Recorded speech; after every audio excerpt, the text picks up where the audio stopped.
So it's 12:15, so I'd like to kick it off today and welcome you all here to our CFR meeting on the geopolitics of critical minerals, risk, resilience, and resource control. And we have an amazing panel of speakers here today. In addition to all of you in Washington, D.C., we have about 300 members that are online joining us virtually. And I want to mention that this entire session is on the record. So for both the conversation that we're having now, as well as the Q&A that will bring all of you into the discussion, that is on the record. My name is Heidi Krivo-Redeker. I'm a senior fellow with the Council on Foreign Relations and Geoeconomics. And to my right, I have Laura Taylor-Kale, who is a colleague of mine. She's a senior fellow for Geoeconomics and Defense. And she joins us from the Defense Department, served in the Biden administration as the first Assistant Secretary for Defense Industrial Base. And she led the expansion of DoD's strategic investments in rare earths and critical minerals and a lot of the other upstream supply chain materials. And then to her right, we have Helaina Matza, who also served in the Biden administration, and I think before in the State Department as a Foreign Service Officer. She has just recently joined TechMet as the Chief Strategic Development Officer, and before that, she was the former acting coordinator for the Partnership on Global Infrastructure Investment. That's a G7 plus initiative to mobilize investment based on foreign international partnerships. And to her right, we have Gracelin Baskaran, who is the Director of Critical Minerals Security at the Center of Strategic and International Studies, and we're delighted to have her here today. And then to my far right over here, not to there's no political implication, but David Abraham is the Director of Technology, Rare Earths and Electronics Materials Center. He's at Boise State University. And he is the author of Elements of Power, which is a foundational text on critical minerals and rare earths. And it was written about a decade ago, so you're ahead of the curve here on a very topical subject today. So as we get started, geology is geopolitical. It has been for a long time when we were talking about oil and gas and the dominance of certain players in energy security. But it's not just geopolitical in terms of where the geology is, but it's also where it is refined. In the past several decades, China has invested in the full supply chain of critical minerals and rare earths, and because of that has a fairly significant chokehold. And it's not just on the US, but it's on our allies, it's on the EU, it's on Japan. They've weaponized rare earth exports against Japan over a geopolitical issue regarding the challenge in the Senkaku Islands. And they've also put in place a new export control regime and licensing regime that's actually proven quite effective as a retaliatory force to some of the export controls and tariffs coming from the U.S. And critical minerals have also made a lot of headlines recently because of the foreign policy objectives of this new administration. And I think we're gonna try and bring not only what we've done, but what the new administration is doing. Ukraine with its critical minerals deal, the security for cobalt and mining in DRC, and the general desire to acquire Greenland. I mean, it's very top of mind in this administration, and what we're facing is very much a generational challenge, not just a mining challenge. There are many dimensions to it. The Chinese have made a generational investment in the full supply chain, and the U.S. has not. It helps if you're China. You are state-led. You are not. You've invested in your Belt and Road Initiative over many, many years. You have a state-led economy that doesn't require your refiners or your miners to be commercially viable. That's a huge challenge to companies that do need to be commercially viable in the West. So this should not be a surprise that we're having this conversation today. And I'd like to turn to David first as sort of an old timer in looking at this issue. Can you just level set, talk a little bit about how we got here? We focus a lot on the mining and the refining, but there's also a demand side of this, the downstream. And just give us a full picture in a snapshot. Okay, thank you very much, Heidi, and thank the council. So my writing started with the council in 2010. And there's actually a long history at the council going back to the 1930s, focusing on materials that are necessary for the economy and also for the war.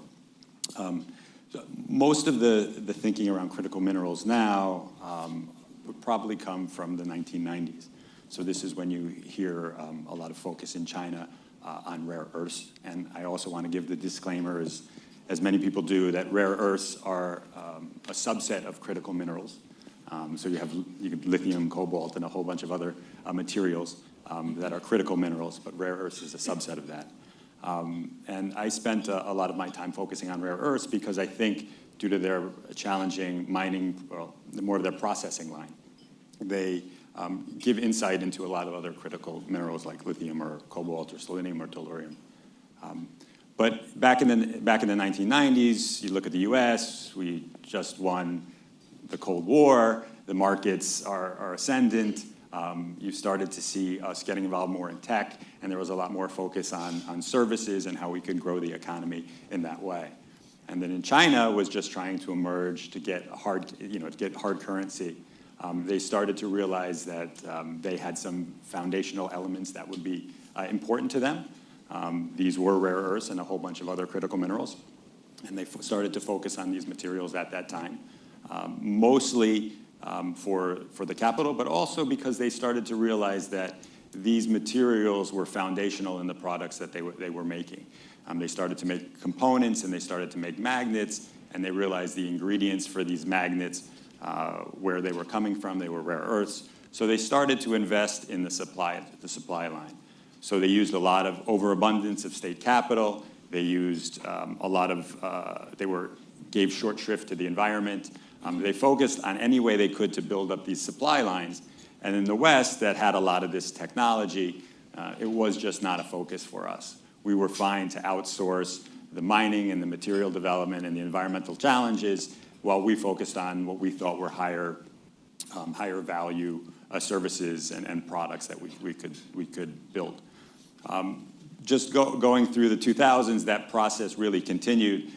China was laying the foundation for saying that we're going to use these materials to develop high-tech industries. And if you fast forward to 2015, when they developed their Made in China 2025 strategy, they were very clear. We are going to use these materials, and we're going to dominate the production of these materials so that we can supply the end use for end uses that are important to us, high-speed rail, aviation. And so that was all happening while in the US, Japan, and the rest of the world, we're thinking the market will be able to supply the needs. So we've come up into a situation where we are now, where China has experience in this industry. They know what they're doing. They know how to develop markets. They know how to develop projects. They know how to make the equipment that goes into the aircrafts that we use. And we do not have that same level of expertise, although we have an abundance of interest at this moment in being able to figure out how to do that. That was an excellent start, and that's a good segue to Laura. I'm going to turn to you to talk a little bit about. We know that there's huge demand in sort of the final products, whether they're batteries, part of the demand in high tech autos, but there's also a big defense component. Yep. And so I just want to ask you, where do the defense requirements for both critical minerals and rare earths separately come in our weapon systems? And then talk a little bit about what DoD has done and under both before you got there and when you got there to sort of provide the kind of capital that was needed to get a lot of these refineries and new mines off the ground. Sure, thank you. And thank you to Heidi and to the council for hosting this meeting. I don't know if we've ever had a meeting on critical minerals at CFR before. So I think this is wonderful. The DoD, in general, defense needs with critical minerals. The DoD purchases weapon systems and supplies, and critical minerals are part of the upstream supply chain for that. So the DoD is not, unless it's for the National Defense Stockpile, it's not actually purchasing critical minerals and rare earth elements, going out to miners or processors and picking up key elements. But nearly every major defense system, plus many others that are even less closely related to the defense systems, all use critical minerals and rare earths. Now, the percentages, the amount of demand that DoD has for critical minerals can be a small part, but it's a very important part. Even, we talk about now issues with the F-35 and rare earth magnets that are not going to go away over the next couple of years. And the DoD has worked hard to try to establish a mine-to-magnet capacity over the last few years. This was something that my office, the Office of Industrial Base Strategy, the team that working on the Defense Production Act, Title III, as well as the Industrial Base Fund, spent a lot of time and money funding as well. So again, for DoD, it's part of the upstream of supply chain. But under first Trump administration, under the Biden administration, as David noted and as you noted, we started to really see more of a focus on how to really stabilize these parts of the supply chain. And part of the focus was, in concert with Congress, really a focus on honing in on adversarial sources of supply.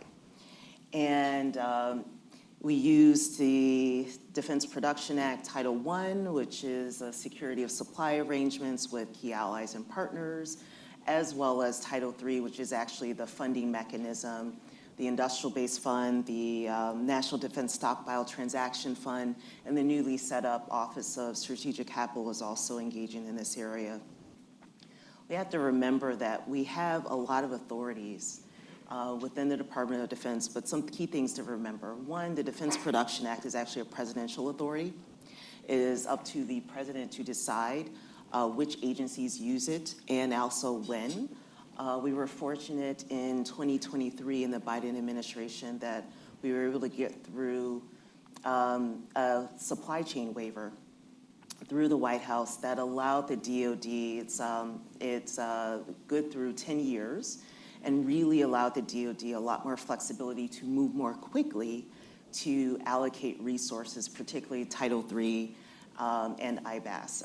So the authority is presidential. It's delegated across agencies. If you looked at the recent Trump administration March executive order, it starts to delegate authorities to the Development Finance Corporation, DFC, Exim Bank, others, and instructs the Assistant Secretary for Industrial Base Policy to look closely at mineral production and to allocate resources for that. The other thing that I want to highlight, while we have the authorities, and now we have the supply chain waiver that's good through this administration and beyond, it's not just authorization that's important, it's also appropriations. And while I was in office, we were able to really address the critical minerals needs, but it was not through the budget, it was through supplemental appropriations. Out-of-cycle appropriations for Ukraine, for Taiwan, for Israel, that the IRA as well, for energy storage and batteries, that allowed us to be able to actually have the muscle and the flexibility to address emergency issues, but also more long-term planning issues. And so there's a very there's a tendency in Washington to want to focus on authorizations and focus on the National Defense Authorization Act, which absolutely is very important.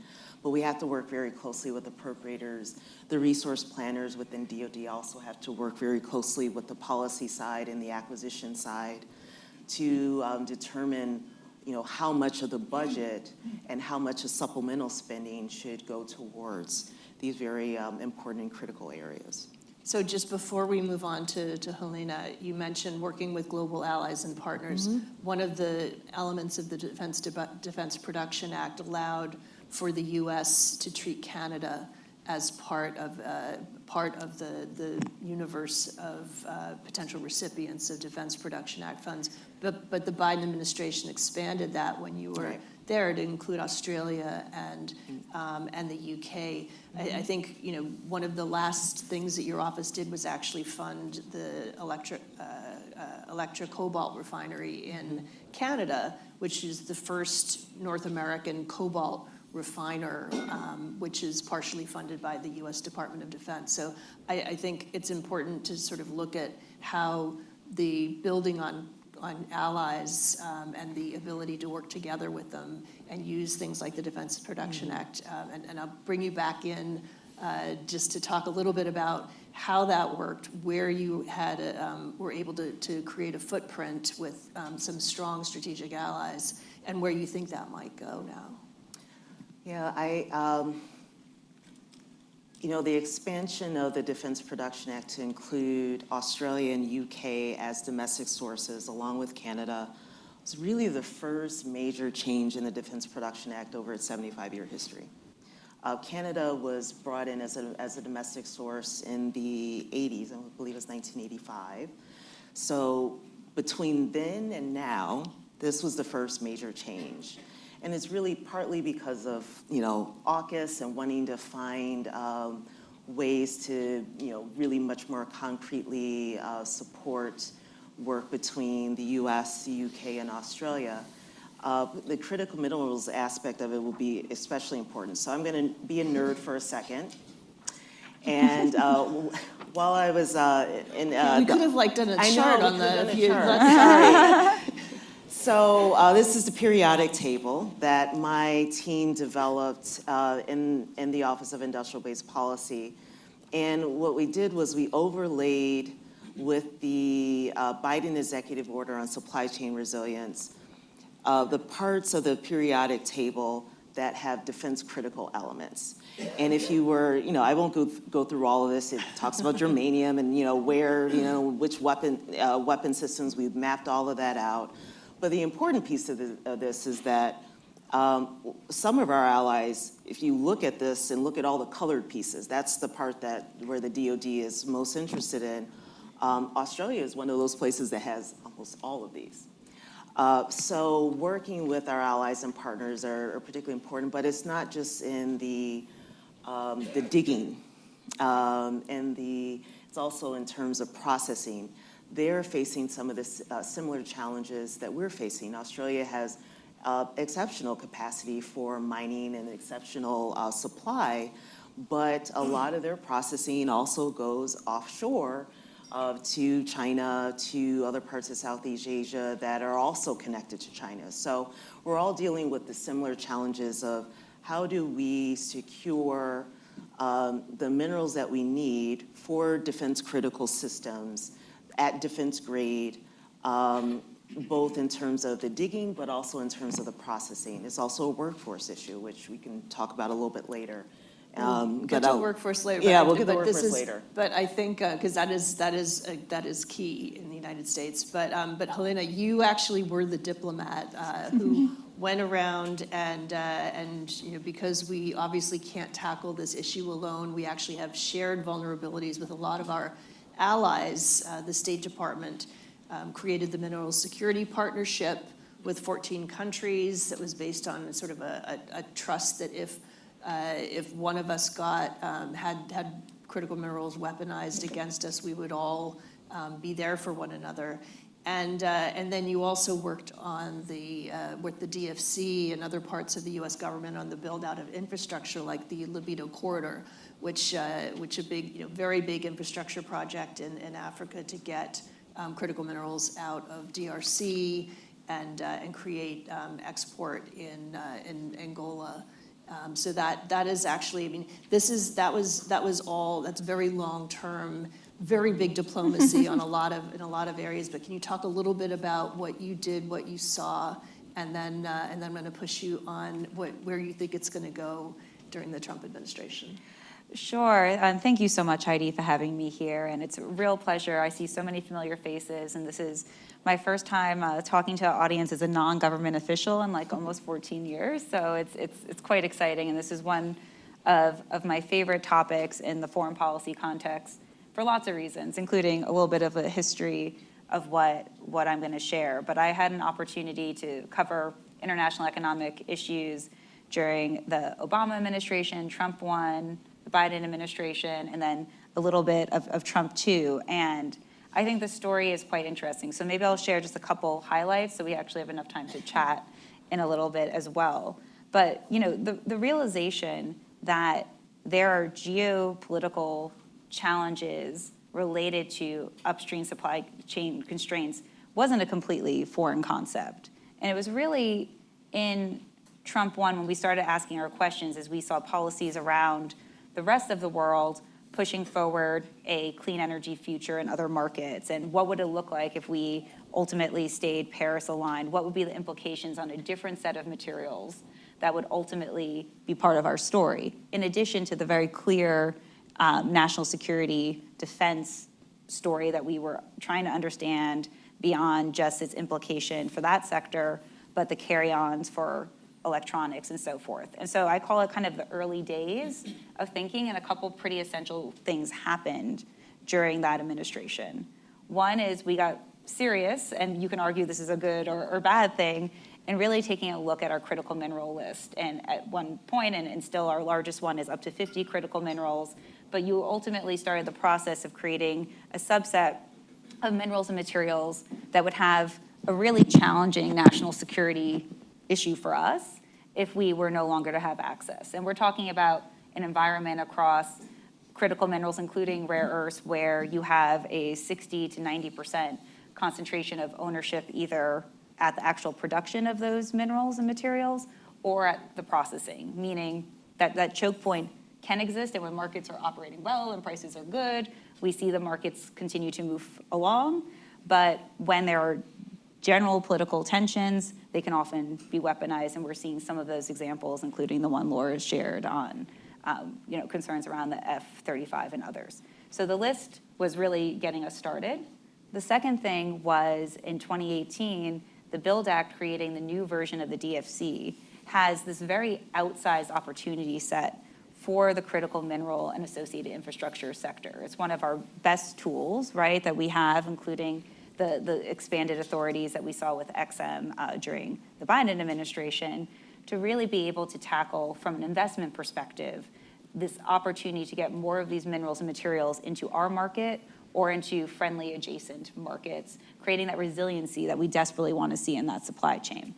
And we started kind of beefing up some of our foreign policy work, and I see some of our initial partners there as we started looking at a deeper dive on technical assistance for countries that operate mining jurisdictions, but maybe at that point were rewriting parts of their mining code to be able to do complicated extraction that might have like a uranium component, or thinking through new ways to really tackle the social license to operate. So Trump 1, really kind of early days.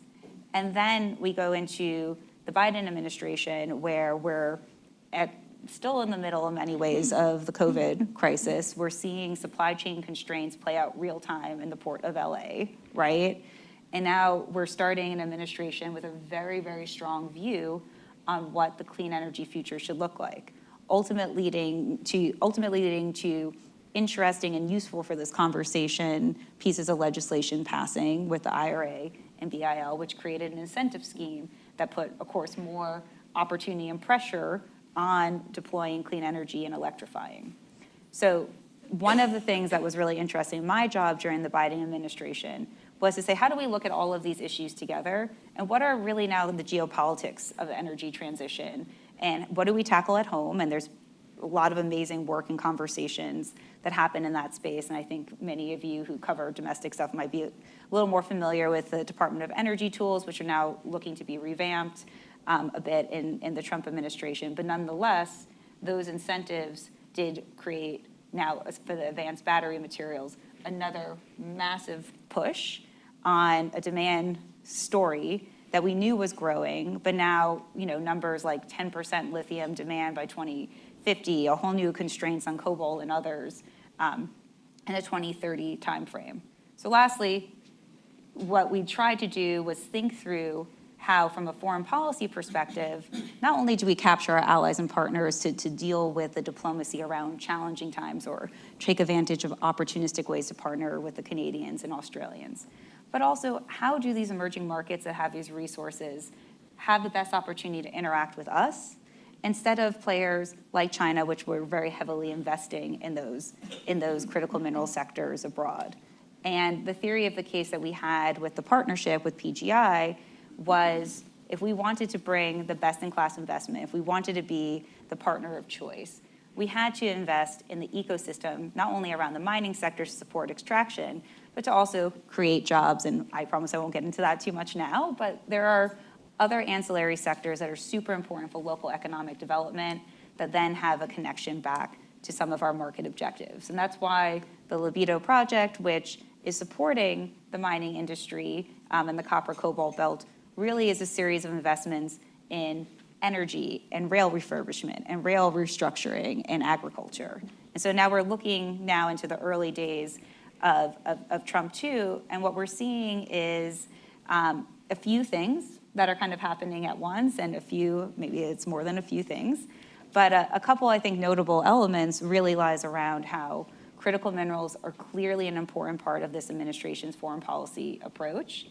And I imagine, and we can talk more about this in a bit, that you'll see a lot of effort to supercharge and refine all of those skills that we built over the last 10 years. And what we'll see is what we're starting to see, a very clear list of transactional objectives that the administration will have in certain markets and certain partnerships. They all will look slightly different, whether it's Ukraine, DRC, or Greenland, but you'll see a targeting, right, of opportunity set that us on the private side and many others in the thought leadership space can play a really important role helping to shape as we move forward. So I really do see it, in my own eyes, as a one story, although I know maybe others would see it slightly differently. So I think, there's a lot to this being a one story because a lot of the objectives, and particularly in building resilience, are very much the same. And I want to bring Gracelin in to talk a little bit about that, but particularly on the domestic side, because what we've seen from President Trump and his executive orders and the creation of the National Energy Dominance Council and really prioritizing an all of the above strategy within the United States, how different is the approach that the Trump administration is taking from where if you look at that progression, Helaina just did Trump 1 to Biden to Trump 2, how different is that approach? Thanks, Heidi. It's great to be here. This administration is really looking at all of the above, right? We're talking about underwater with the deep sea. We're talking above the ground, home, abroad, new allies, traditional allies. So really what we're saying is it's going to take everything in this administration. Now, there's a couple things that I want to point to. So first is, we talked about geology to start this conversation. And one of the big questions is, where can we mine cost competitively? When we look at China, China's great advantage over time is it doesn't always have to operate profitably. We know it's willing to, absorb long-term losses in exchange for long-term dominance. The second thing we know is that they are willing to roll out extraordinary fiscal measures to reach that dominance and command a larger market share. We've seen this with cobalt, right? Even though, there's like a lot of whims and whines that we're relying on the DRC, the US opened and closed its only cobalt mine in 2023. And that was because prices had fallen so much that it was so difficult for them to compete. It's similar to the nickel story in Indonesia. We're building our nickel mining capabilities here in the US, but we're up against a steep price struggle when we consider that, BHP closed their nickel mine in Australia and Glencore in New Caledonia because the economics don't actually work out. So here in the US, we're kind of looking at, in a way, taking a page out of China's playbook, which was, as we've discussed on this panel, connecting our foreign policy to source minerals from everywhere, right? And we've seen that President Trump's policy has kind of left, at a time when it feels like it's like America first, only, alone. We're still leaving that international cooperation angle open to source minerals. But then it's to bring it back home to the US for mineral processing, acknowledging, as I think my panelists have said quite well, that is our critical choke point. And one of the difficulties in the US, you have to remember that the US mining isn't a pain of an industry because it's long-term, on average globally, from the time I identify a deposit to the time that it is being mined is 18 years. Here in the US, that number is 29 years, and there's some, debates on the assumptions of some of that figure, so I want to caveat that. Either way, it's a really long time. In that time, I need permits. In the US, it can be up to 30 permits, sometimes duplicative, between local, state, and national lands, different for federal land versus non-federal land. So one of the priorities we've seen, including with the National Energy Dominance Council, is speeding that permitting up, number one. Two is finding economic projects. So there's really three, and I'm making a generalization here because we're talking about over 50 minerals. There are really three things we think about when it comes to what makes an economic project, right? One is how deep do I have to dig? The deeper I go, the more expensive it gets, right? One of the reasons that the Congo is so attractive, if you ever go driving through Katanga, you can basically see the minerals at soil level because you barely have to go underground. A lot cheaper than digging 3 miles underground. Second, what is it found with? Because minerals are rarely found alone. So what are the byproducts? I just told you cobalt prices are absolutely rubbish, right? But again, why is the Congo attractive? Is because cobalt is secondary to the copper deposits, and copper is doing extremely well right now because we need it for AI and AI data centers, transmission lines, and a whole range of uses. Right? And then the third thing is, what is the ore grade? And I'm going to go back to the Congo because it's a complicated place to do business. But at the same time, when you take the 20 biggest operating copper mines in the world by ore grade, our quality, number 1 and 2 are still in the Congo, which is why, even though it's complex, we continue to look at it. But ultimately, right now, the difficulty we have in the US, in my opinion, is we're not thinking about vertical integration strong enough. So there was an MSP-backed project in Brazil for rare earths, and looking for DFC financing, and then it was announced that they had signed offtake to China. We're not actually strategically helping ourselves in that situation. So connecting our foreign policy, as China has, to source minerals from around the world and bring them back home for domestic processing or allied processing is going to be really important. The final bottleneck I'd point to you, though, is mining is never about the hole in the ground. In some cases, that's the least of our problems, right? And as Helaina pointed out, the libido corridor is about creating an infrastructure ecosystem. And we think about this a lot in developing countries, but boy, do we need this in the United States, too. And the reality is there's a reason that we prefer doing our aluminum refining in Canada. And the reason is because Quebec has so much cheap hydroelectric power. Mining and processing are so expensive, and we don't have the energy at scale to do it here in the US cost competitively. Remember, I told you about project economics. I'm from Detroit originally. When the automakers are looking to source minerals, they're looking at what is the cheapest possible input that I can get so that people buy my EVs and I can cut a profit. Because not a single EV that GM produces is profitable today. Everything is cash negative.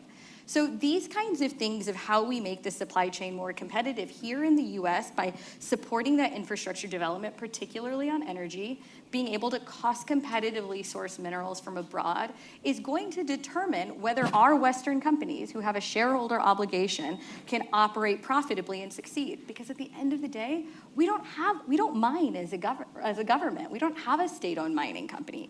I can only create an enabling environment for my private sector, and that is the challenge that we see playing out in this administration.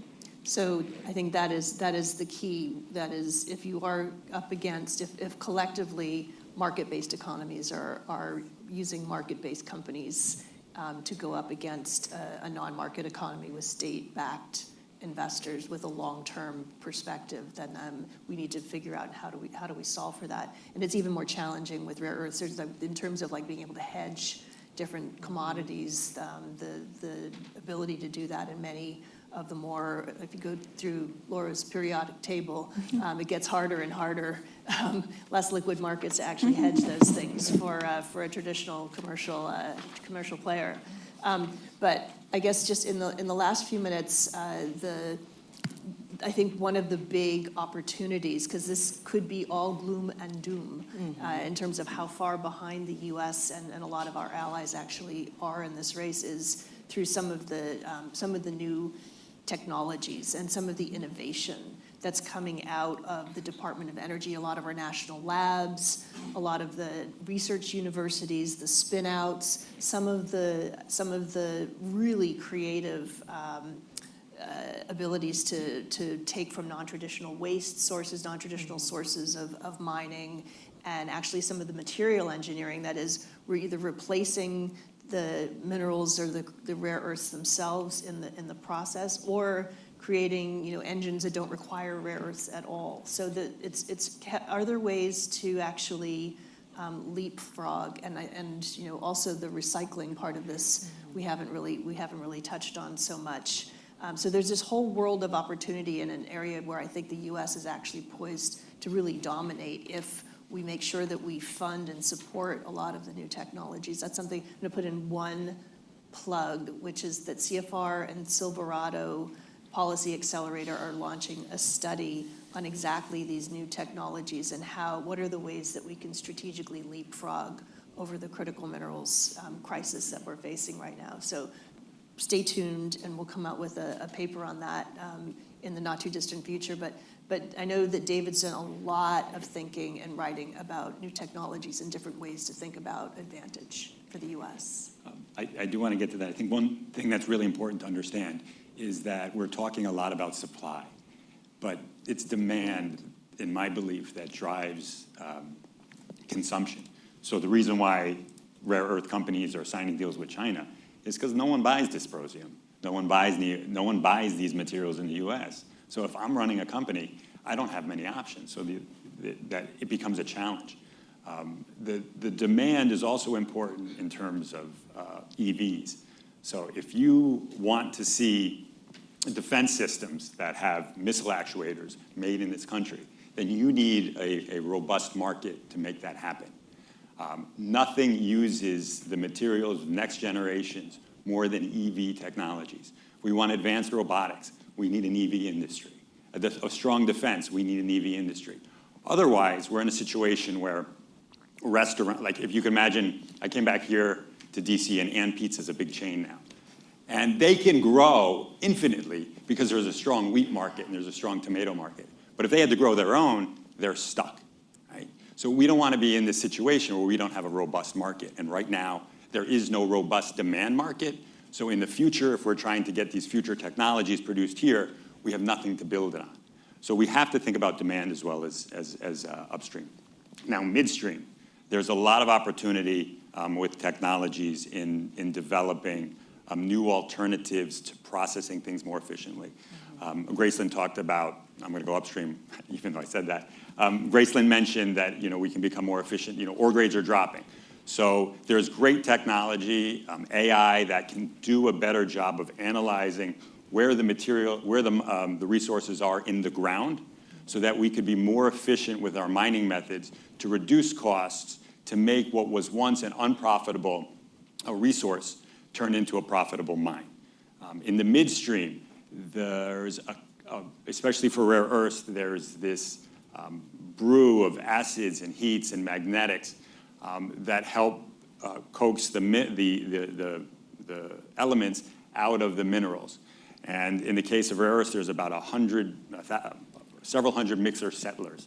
So what happens is it's a flow of liquid and minerals from one container to the next. And if you can start to use AI to process the amount of time it's in one settler, or mix the acids in a certain way more efficiently, you can start to increase production and yield at percentages that make, again, new ore deposits much more profitable. So we're competing in this way, China's competing in this way, but it's these kind of breakthroughs that are 10, 15, 20% more efficient that can bring new resources to life. Perfect. And that brings us exactly to 12:55, which is when we open up to questions from you. And I'll take a couple from the audience, and then we'll go to Sam, who will check who we have online. But right here, sorry. I want to add a quick addendum. Okay, go for it. Oh, very quick. I think on the innovation side, what a lot of this highlights is the importance of funding basic science research. I think in an environment where there's a lot of attention on how universities are funded, I think I worry about what will look like over the future as we continue to rely on university systems for the kind of research that we need for this kind of innovation. So it's basic science research, directed research, prototyping. Department of Defense through our various other transactional vehicles can fund research, prototype, as well as production, but we also need the whole ecosystem of innovation to be working and really to focus on the funding part. Sorry. Would like to double whatever emphasis Laura just put on that. A lot of pretty much all of those new startups that are creating this technology are coming out of the research universities that are getting government funding and the national labs.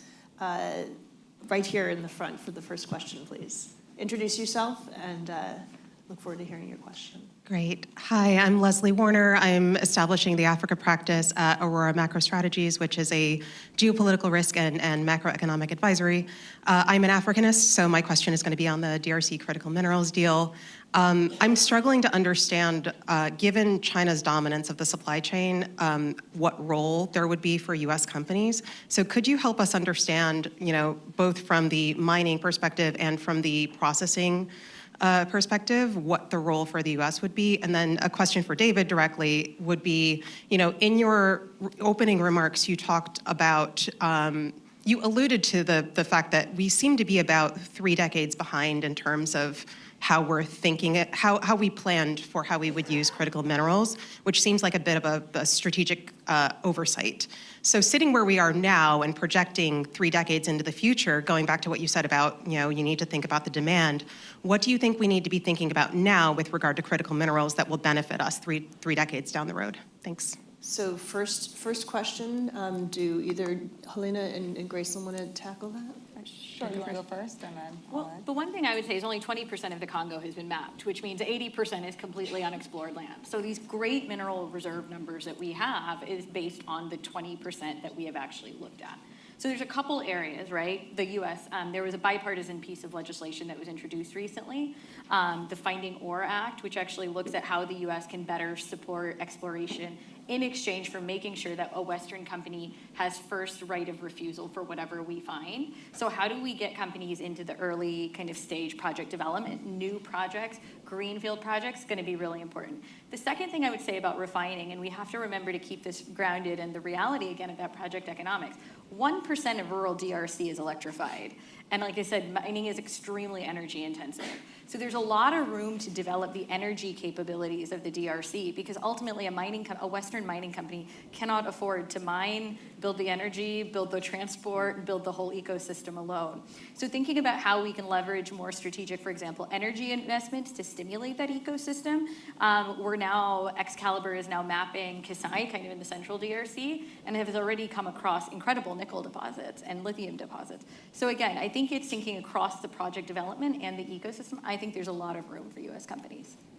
Yeah, and maybe I'll just double down on a few of those points and just say that there's not been a lack of interest in how to interact with the DRC market, but I think more of a question from my experience with U.S. and Western industry on how would those opportunities be structured and would the USG bring anything onto the table to help make that work, right? And so now we're in this really interesting moment. A lot of the work on DRC really starting or restarting again with the Biden administration and trying to bring investors into the country and connect DRC to the Libido corridor, because it's an incredibly important element, right, of the copper cobalt belt, and part of the rail project is designed to go all the way into Boise, which is really one of those beachheads, right, into the Katanga region. And so what you're seeing already, if you're a company, is the US government is standing behind the associated infrastructure it takes to continue to build out this sector, not only for a Western-facing route, but the actual practicality of how do we operate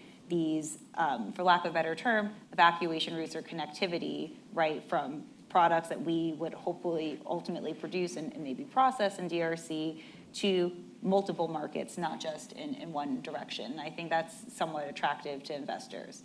I think the rubber is going to hit the road when we see ultimately what the terms are around the DRC-US deal, and if there's a way to bring the DFC more holistically to the table. Because what investors are really going to want to ensure is not only a deeper understanding of what their experience will be on the ground, but what types of tools around, whether that's political risk or others that are going to be available to them as they structure deals to operate in that market. And the DRC government, in my opinion, is also working on what they can do to help continue to open up that market to a different set of investors. And so I don't see the DRC government saying, hey, maybe, I've heard two different numbers, 12 of the 15 or 15 of the 19 cobalt projects are pretty much totally led, produced by the Chinese. That's good enough. They're saying we want diversity in that investment in our country for our own resiliency purposes as well. And so I think as we continue to see a little bit more transparency on how the parastatals will interact, that will help as well. So I just think it's a really interesting moment. It's like really complicated and nuanced, but there's definitely interest there to get it right from all parties. And in terms of, I would want to know what our strategy is. I don't see it. What my sense is that the past 10 or 15 years, and you guys can correct me if I'm wrong, the strategy is we need resources in this country for we need critical mineral resources in this country for defense. But it seems to be moving from that goalpost. And I can't tell if that's the strategy, or is the strategy we need to ensure that we have the minerals and resources we need to develop industries so that our children will have an opportunity for a strong economy that's based on what's going to be important in the next 20 to 30 years? Or is it we want to make sure that we're producing the high-tech wizardry we need in this country because it's going to be embedded with surveillance technologies if it's made overseas, and we need to be able to protect the homeland? May I just offer Sure. a little response? I actually think, and I think Gracelin may say the same thing, it's and, right? So you need then to bring that story together of a strategic approach. If it's beyond defense industry, you have to kind of open up, right, which we're seeing the administration start to do, and certainly has been part of the process over a long time, what a approach would look like that can answer the mail to all the dealing with the hypocrisies that come with that. You are getting feedstock from one market to process here at home. You have to pick potentially not winners or losers, but areas that you're going to focus in harder than others. And so from a policy perspective, that's a challenging master kind of paradigm to create. But I think whether it's, we see, of course, these rollbacks, and planned, budgets. We'll see how it comes out of the Senate about, the IRA and BIL looking quite different. Doesn't change the fact, and I don't mean to diminish it, I think it's really important for everyone to have certainty of their experience, but now you're seeing all of these new demand projections for energy demand, for AI, and what we need for those chips. So the evolution of what's next, I think, is going to continue to evolve, and it's clear, I think, to almost everyone in the foreign policy community that we have to think upstream in that conversation. The reason why a strategy for me is important is because then you start to know what we necessarily need to produce. Because an everything all at once strategy is difficult and will fail. Why? Because it's failed in Japan.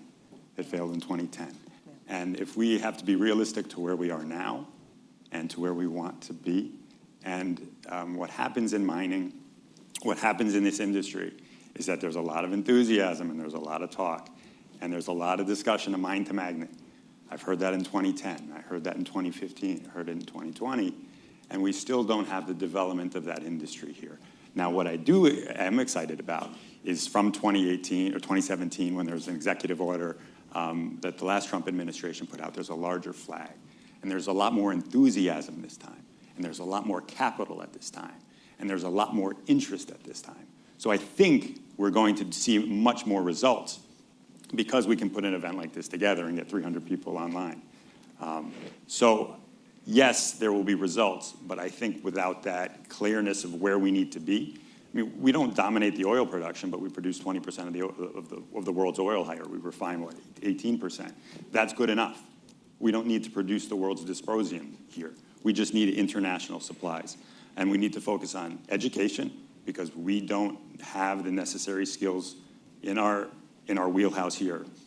We need to focus on partners who can develop upstream industries. It doesn't matter if the material comes from Australia, Indonesia, or Estonia, but we need those partnerships. And then we need a flood of capital. And then we also need demand. Our rare earth facility, up until this year, it produced 85% of its material went to China. We need demand here. So just like a data point, the Chinese actually increased their dominance of market share from 2020 to 2024, where they went from 82% to 86% in copper, lithium, cobalt, graphite, and rare earths elements. So in terms of this full supply chain, it's actually not a good story. But I want to make sure that Laura comes in on the workforce issue because that's something I know that's near and dear to her heart. It's important. I actually did not want to talk about workforce. I wanted to I'm sorry. well, no. I think, so at the end of the day, I'm a money person. I care about what resources we have and how do we use strategy to direct our resources. And everything that we're talking about from the policy front, the diplomatic engagement, the enthusiasm, as David noted, that we see in the mining industry as well as in policy, the fact that we're having these conversations at the Council on Foreign Relations on the big stage.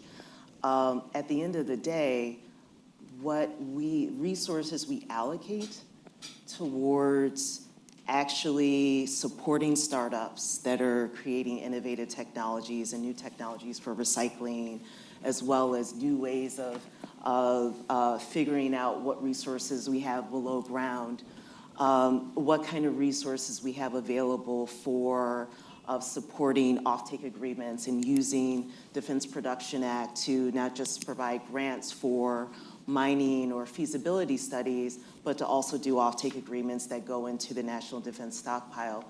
All of that requires appropriations for the government side. And it certainly also requires capital resources from the private sector. Venture capitals, I'm also starting to see venture capital become very interested in this area as well, as everyone gets sort of excited about the buzz of critical minerals. But at the end of the day, what do those dollars look like? What do the resources look like? What's actually in the government's budget? Again, as I noted at the beginning, whereas the Office of Industrial Base Policy, we allocated over $1 billion in strategic and critical materials, so including critical minerals, in the Biden administration, much of that money came out of supplementals. It was not part of the actual budget. So while we need the conversations, while we need the agreements, we also need to align them with our resource planning.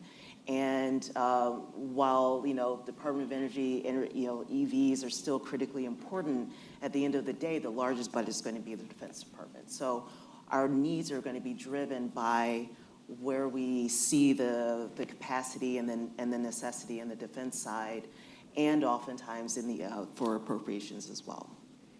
So the area that you also mentioned earlier was the Office of Strategic Capital. Mm-hmm. And when it comes to funding some of the valley of death innovations that don't necessarily have a commercial offtake or a commercial partner or future that is that's relevant for getting their equity or their rising debt.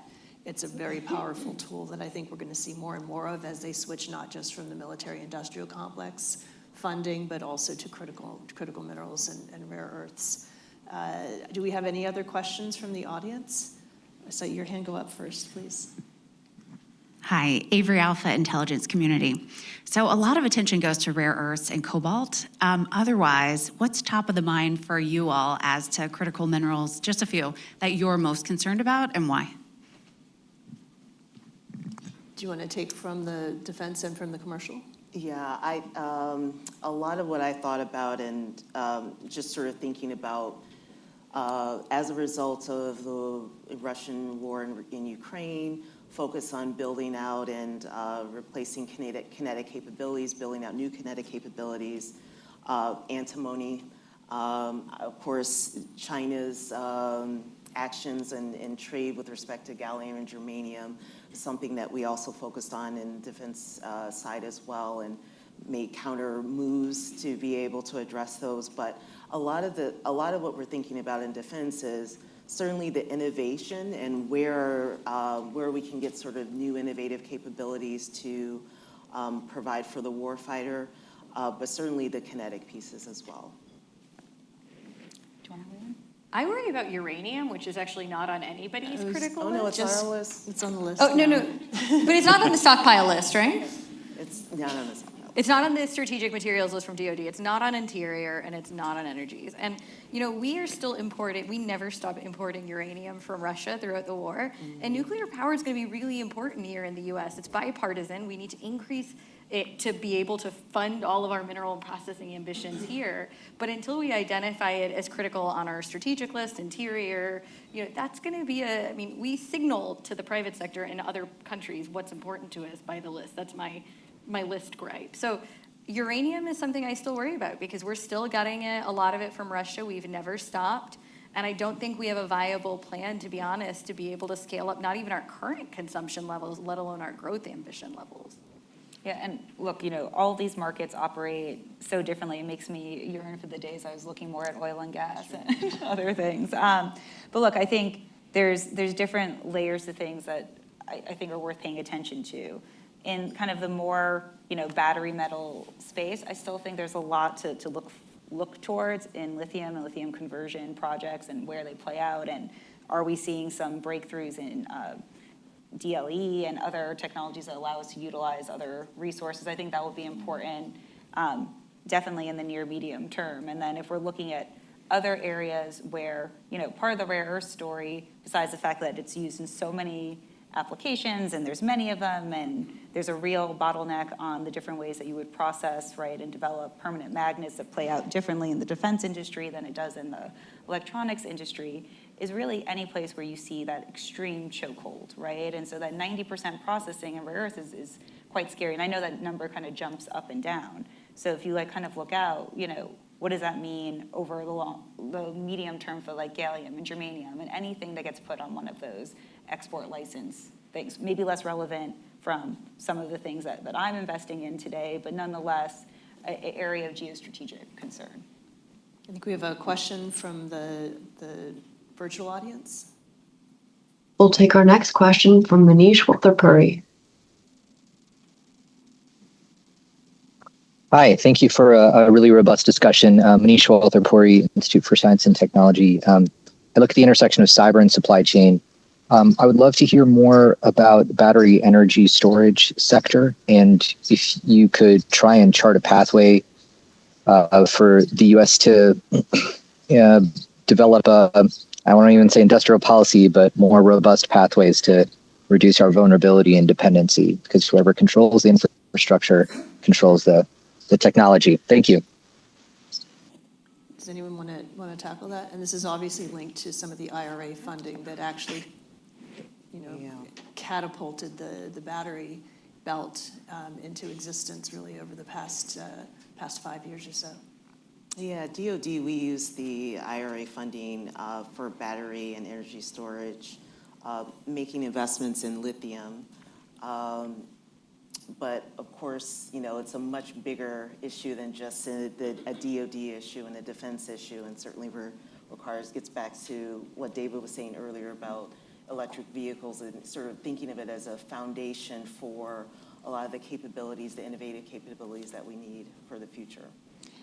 Maybe just one kind of thought as well. As we're looking to see, obviously a lot of questions, especially of where the government's going to align those resources, is still out, right? Because OMB has done some reviews. We have obviously a budget up for consideration right now. And so some of the authorities that we saw that DOE had and some of the conditional grants, we're going to kind of see how everything plays out. And I think there's a couple areas that will be really interesting to kind of see that carry on. First off is in materials that I was myself less thinking about before, on vulnerabilities like vanadium and that have a role in batteries and other battery technologies.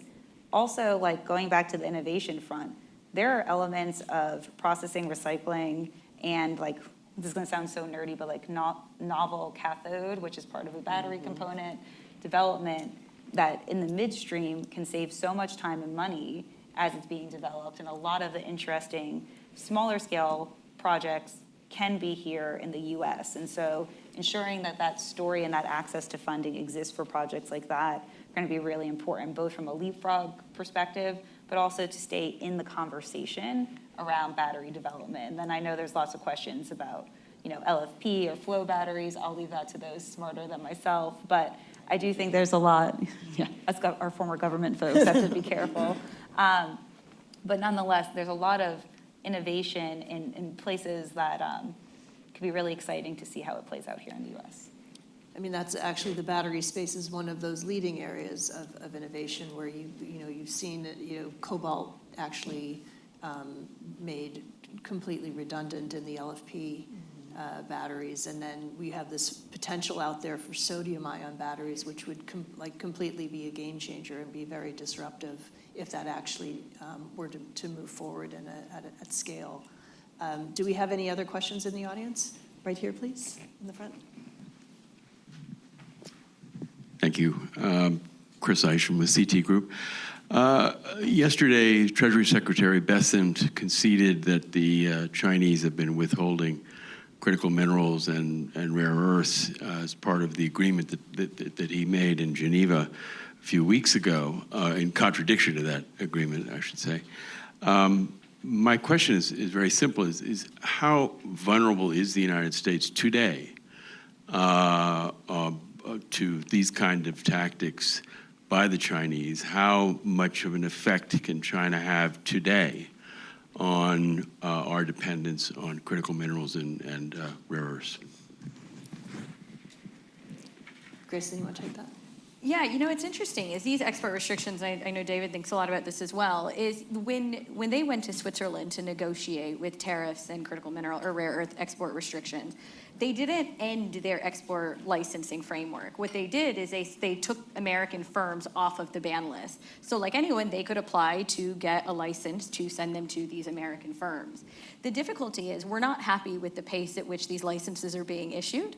But that is the reality of the world that we live in, is these minerals are being weaponized. And it really depends on the mineral, right? When China imposed an export restriction on germanium, we were able to lean into our Canadian friends across the border because Tech Resources takes zinc from a variety of places, including the US, refines it, and we buy some of that germanium back. The difficulty with China in these heavy rare earth export restrictions is we don't really have those separation capabilities anywhere else. And they know that. They're going to continue to hold on to that. And until we bring alternate supply online, which we're working, there was a cooperation agreement signed between Ma'aden in Saudi Arabia and MP Materials, an American firm, because they have heavy rare earths in Saudi, to develop a mine to magnet supply chain. We're building these capabilities here in the US through a Defense Production Act. Until these are online, China holds that leverage, and they do get to decide. It's unfortunately, their sovereign right to determine who gets these licenses and how fast that they're going to do them. So we're not satisfied with the pace, but China never agreed to lifting the export restrictions. They just agreed to taking American firms off the ban list for dual-use materials. The question of to the extent of how reliant on are we and how impactful it could be vary because there are very strong pain points.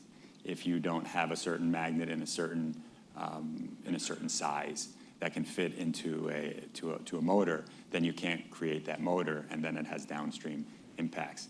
And are we on the record, Roth? This is on. So in terms of We're on.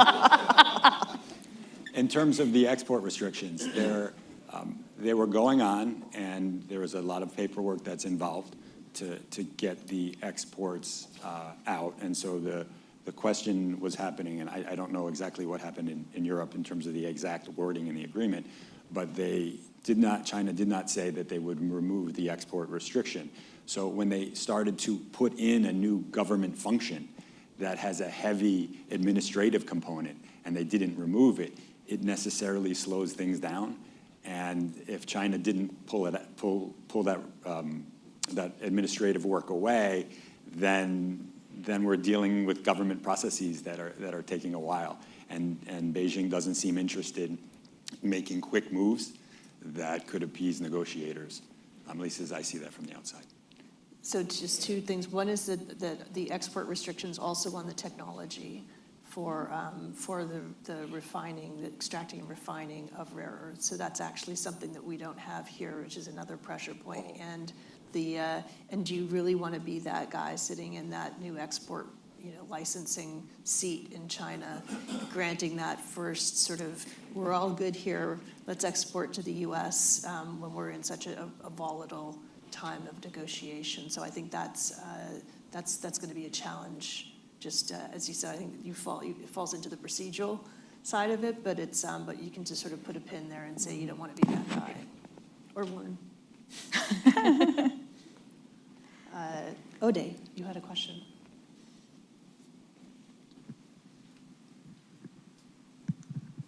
David, I heard the word strategy a few times, and I agree with you.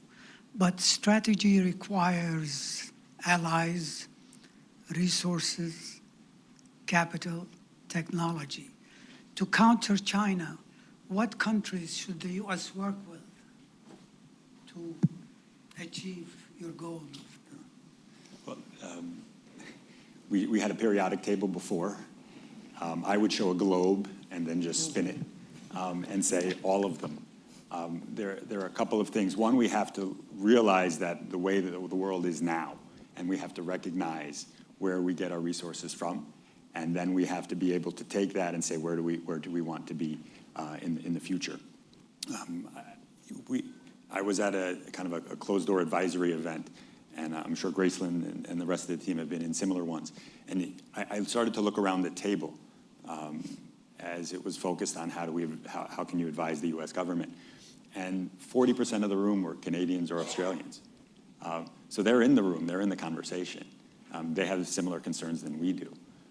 So how do we find a way to work through larger issues not related to critical minerals that don't bog down critical mineral development or critical mineral supply line development?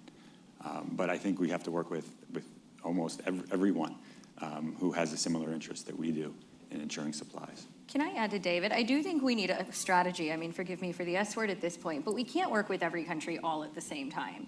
So some of the questions I think we have to ask ourselves from a minerals diplomacy point of view of how we deploy strategic capital, strategic human capital, strategic infrastructure is like we kind of created a framework looking at 5 factors. So one is geology, right? If you only have lithium and nothing else, you're slightly less interesting at this point. If you've got rare earths and a number of other strategic, you've got tungsten and titanium, you're a little bit more interesting, right? One is geology. The second thing is what is our historical trade ties? Countries that we have historically enjoyed positive trade ties become really good allies to continue building with because it's less likely to future geopolitical disruption.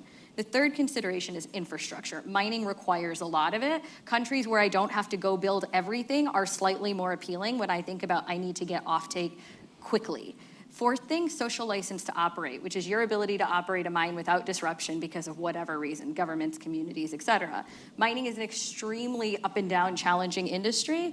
A country like Peru that's had a lot of social license to operate issues and mines have stopped working, again, it's a risk, right? We're trying to find jurisdictions where we can minimize our risk. And so these are some of the kind of considerations that ultimately private sector has to go in mind. I asked Brian, the CEO of TechMet one day, I said, tell me why your DFC equity was important. Brian says, because when you get this much government ownership, this much government equity, it's the only company we have government equity in, you get this much private capital, because it's such a positive market signal to have that equity. That is a good deployment of capital, in my opinion. So finding priority jurisdictions is going to be really critical to then aligning it with our limited tools and limited budgetary resources, because we can't do everything. I would also add logistics to your list, where, you know, at a certain point, moving some of these materials across oceans and across land masses gets really expensive. And so we'd also have to add that as part of the calculus for whether or not it makes sense strategically.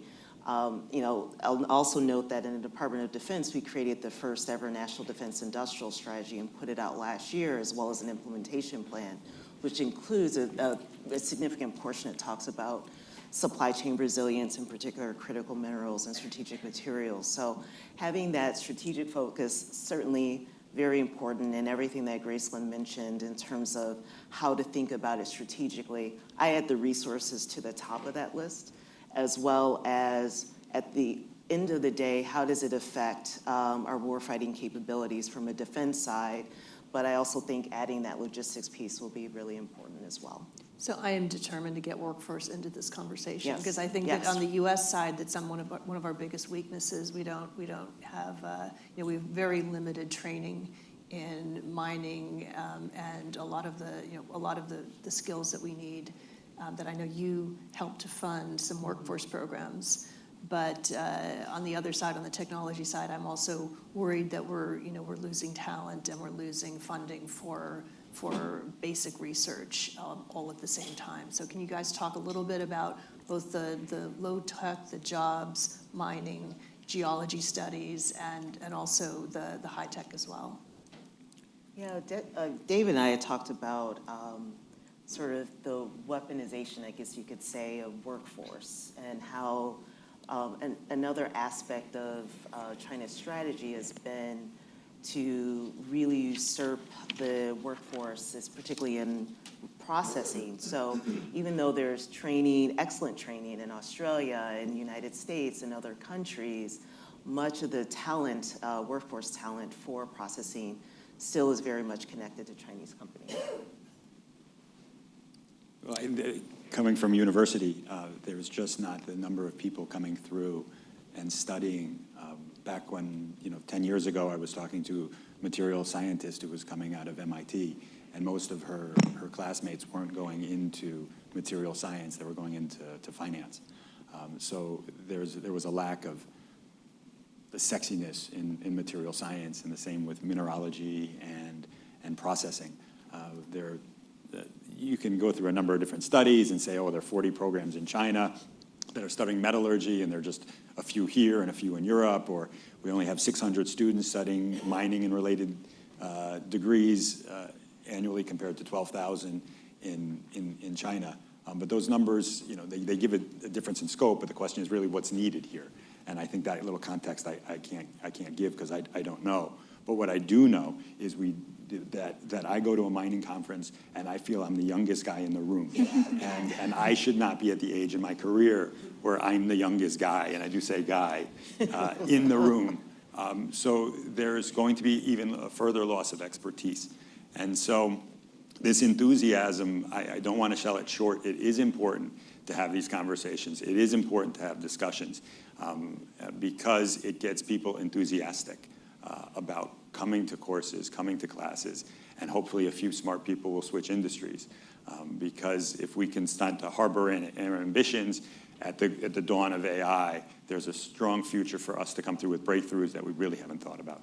And I think it creates some new types of jobs and opportunities in the sector, right? And so we know in the US there's really one or two, maybe a little bit more, mining schools designed for engineers and geologists. But what we're seeing is, schools all over the West Coast and other places really expanding those types of programs to try to bring people, and frankly, that would have been like me, an international policy person wanting to be a diplomat, quite a bit younger to understand the need and ability to develop either of those more material science skills, or also the finance skills that are really unique to being able to get projects off the ground in a sector like this that not only has a very long timeline to get projects off, but is competing with extremely, for lack of a better term, aversion of patient capital from players in the industry that will look at a much bigger portfolio set and have a longer time horizon. That requires a different type of financial thinker, a different type of project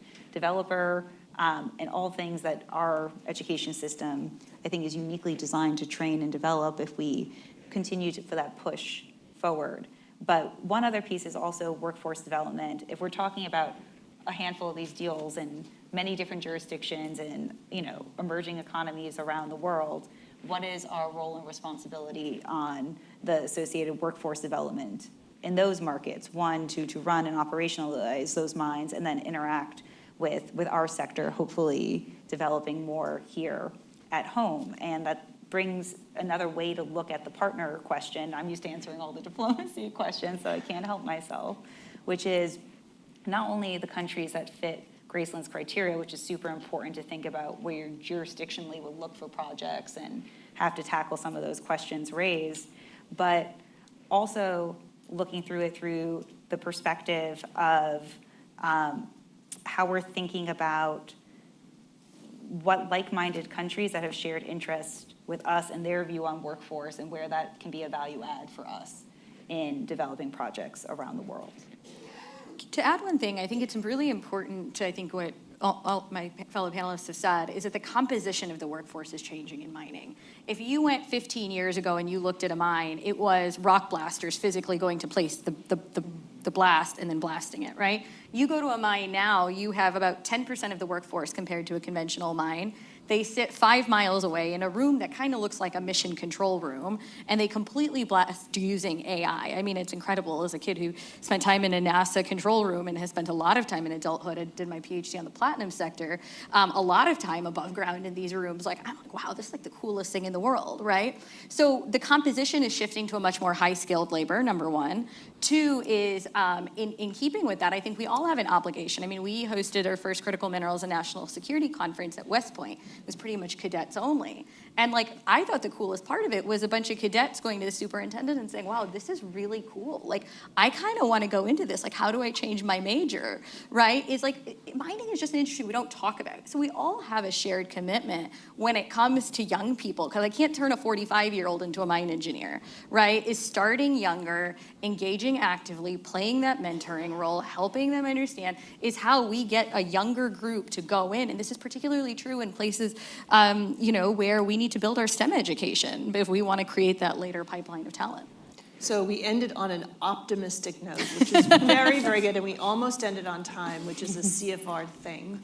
But I'd like to thank everybody who joined us here in person, everyone online, and also especially to our great panel today, to Laura, to Helaina, to Gracelin, and to David for really a tour de force performance on a very, very topical and important issue. Thank you.